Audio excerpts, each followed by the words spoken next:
Friends, today I'm going to teach you critical theory. What is critical theory? Friends, before we understand what is critical theory, we must know what is theory. Friends, there is a very common thing, that is common sense. You might have heard about common sense. Let me tell you first of all what is common sense. If there are girls sitting at a row, boys should not go.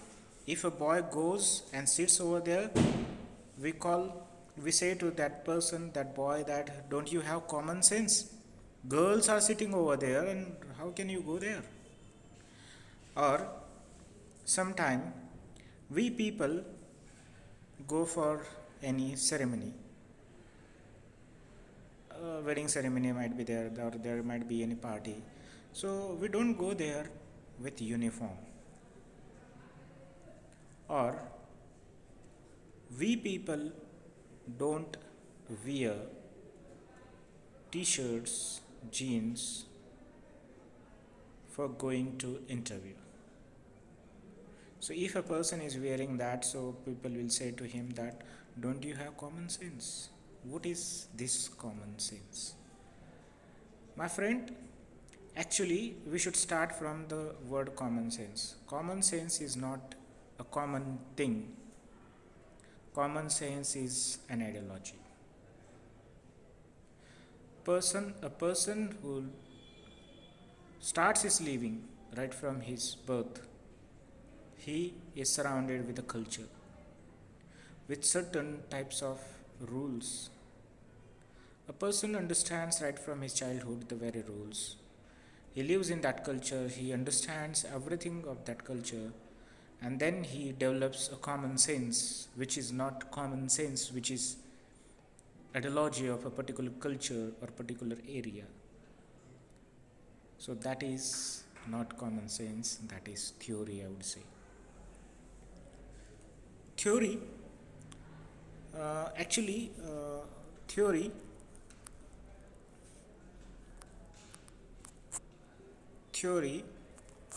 is a word which tells about the ideology. Why the theory word is given then for? If a discourse is being written on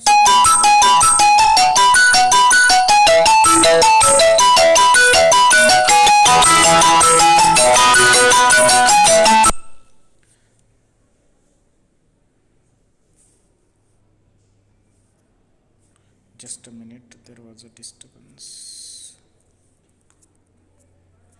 Sorry. So when an ideology is written in a discourse, that becomes theory. Let me tell you what is then critical theory. Critical theory is actually a solution. If there is any problem in a particular field or any particular branch of science, so that problem means a lot of people try to seek the solution to that problem. So anyone can come with one ideology. That ideology is accepted in the field and it is observed, it is followed. After getting results, that ideology, that idea becomes popular. And then that idea which solved a problem of a particular field, so that idea is accepted by various field for solving their problems. Then that idea doesn't remain an idea, it becomes a theory. And when a theory is used by other field, that becomes critical theory. Friends, it is said that critical theory is very difficult. It is not easy. Why people say so? Let me tell you. that critical theory is very difficult, is very means it is very hard nut to crack. We cannot understand it easily. Why? Because when a theory starts, when an ideology becomes a theory, so people read that theory, people understand that theory, whatever field they are in, they try to apply that theory to that field.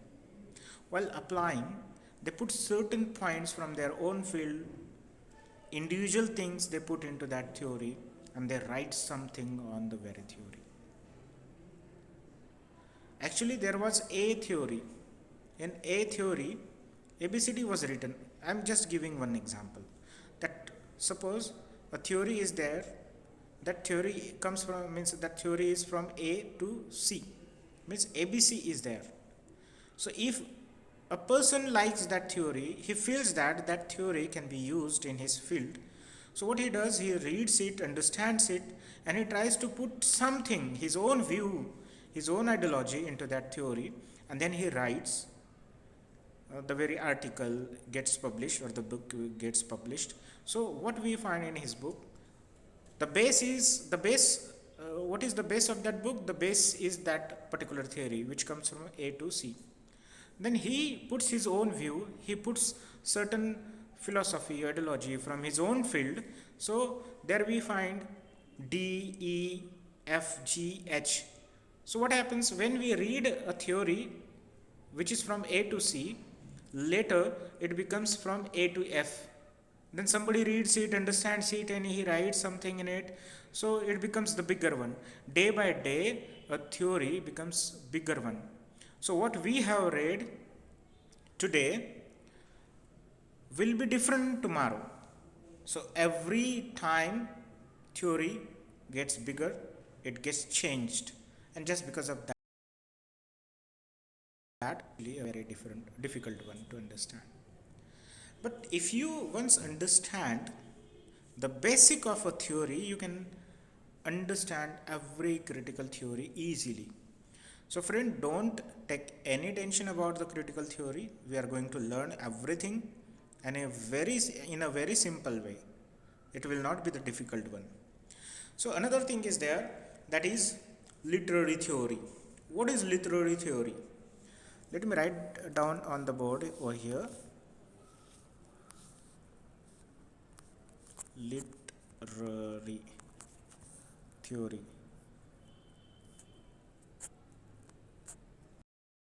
Okay. What is literary theory?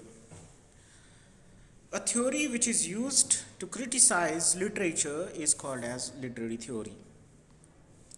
If something is spoken about literature, if something is talked about literature, or if any work of art is being criticized, so that will be called as literary theory. There is a long history of literary theory. It starts from Aristotle. You might have heard about Aristotle. But before Aristotle, there was his master, Plato. Plato had written in his book, he wanted to create an ideal state. So in his book, he has written that to create ideal state, we must not give any entry to poet. Means he wants to tell that in his ideal state there will not be any place for the poet. Why he said so then becomes a very important question. He denies the poet because he feels that the universe is actually created according to the idea of the God. God has an idea in his mind to create the world. So what is the first? The first is the idea in the mind of God, the idea of creating the whole world. After that, the world has been created. And what poet is doing? Poet is imitating that world which has been created. Means, according to Plato, what is reality, what is reality? Reality is the idea which was there in the mind of the God.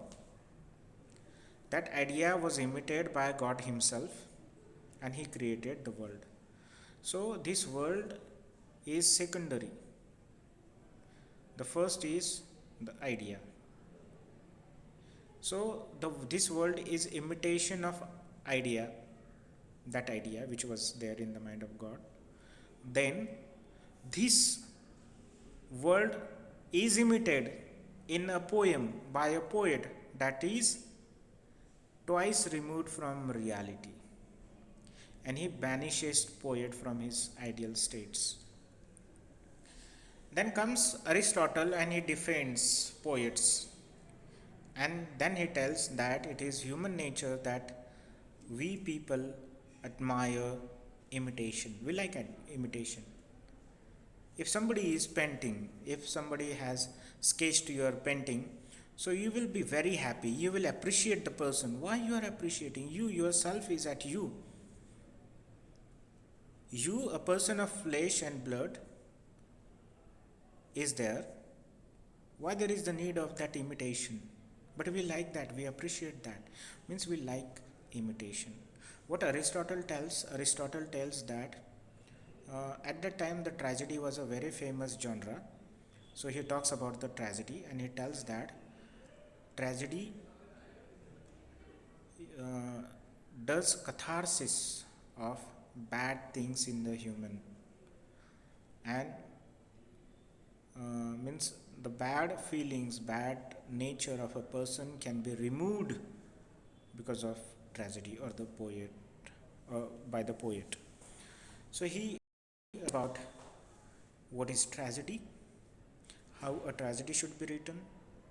He writes about three unities, means he talks about literature. So that is the first criticism, first literary theory that can be called as imitation theory. After that, we find the same kind of attempt made by Thomas Peacock.